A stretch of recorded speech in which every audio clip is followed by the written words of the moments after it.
Pertama-tama saya Gabriel dari Teknik Sipil Universitas Munawarman angkatan 2025. Di sini saya ingin mewawancarai dari Bapak dengan Bapak siapa? Ya, terima kasih Gabriel. Perkenalkan, saya Surya.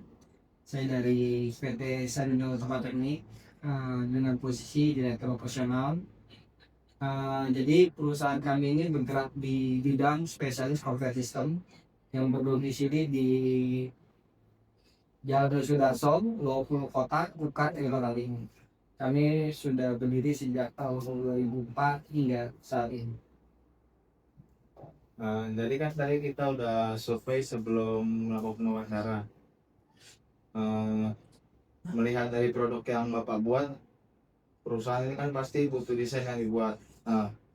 Produk apa yang apakah produk tersebut ada pembuatan desain model menggunakan aplikasi yang berhubungan dengan teknik sipil?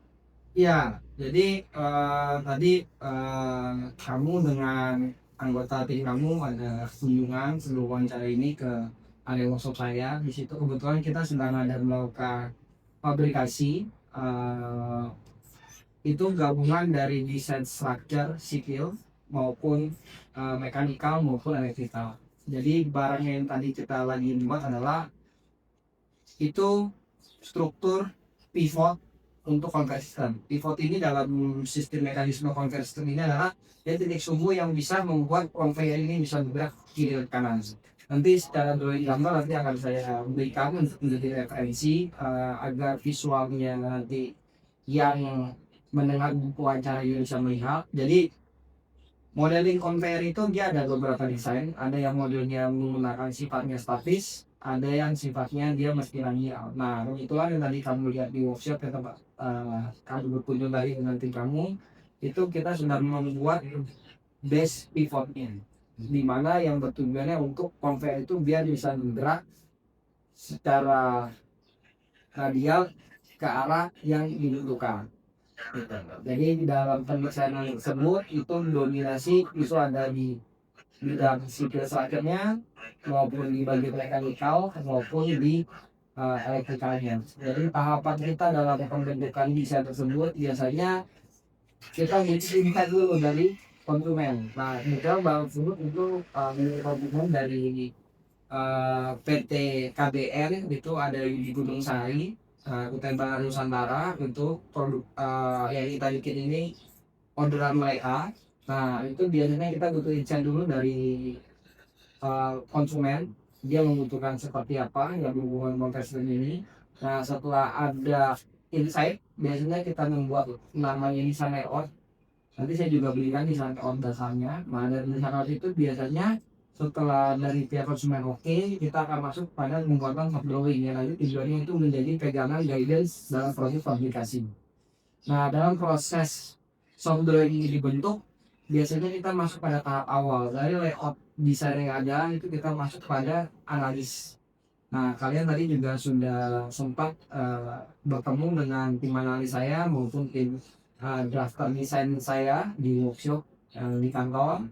Nah, itu biasanya dari layout kita masukkan proses analisa. Nah, dari analisa kita jadikan gambar soft drawing yang buat kita fabrikasi. Nah, sampai gambar itu difabrikasi menjadi satu fisik barang, biasanya nanti ada smooth drawing. Nah, smooth drawing itu biasanya menyesuaikan dengan kondisi aktual setelah barang itu terbentuk.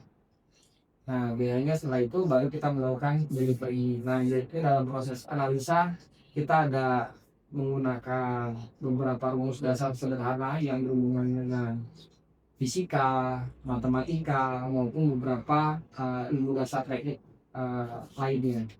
Nah, dalam proses pembuatan gambar kita biasanya menggunakan desain software itu dari AutoCAD. Biasanya kita bentuk 2D dulu. Nah, nanti kalau memang dibutuhkan sampai 3D, biasanya kita masuk kepada tahap pembuatan 3D. Itu biasanya menggunakan software juga, itu ada di SolidWorks. Ini yang biasa kita gunakan. Nah, baru nanti biasanya dari semua analisa desain yang ada, kita nanti akan membentuk satu buku namanya kajian teknis. Nah, itu biasanya itu yang menjadi dasar dari pendesainan barang itu tersebut, dan itu pun yang menjadi pegangan saat desain ini berhasil ataupun fail. apapun gagal gitu. Karena biasanya karya medis ini akan mewakili dari kemampuan barang yang kita bikin itu sendiri. Kira-kira begitu tahapan barangnya saya buat hingga barang itu nanti benar-benar terpasang di blog. Berarti untuk produk yang bapak buat ini bukan produk buat sendiri ya, tapi untuk dijual belikan. Betul, jadi kita kebetulan barang yang tadi kalian lihat di workshop itu adalah barang orderan dari PT kita Ibarat Nusantara, itu posisinya ada di Gunung Sari, Tambang. Hmm. Baik, terima kasih atas penjelasan dari bapak, penjelasan dari saya, terima kasih. Terima kasih.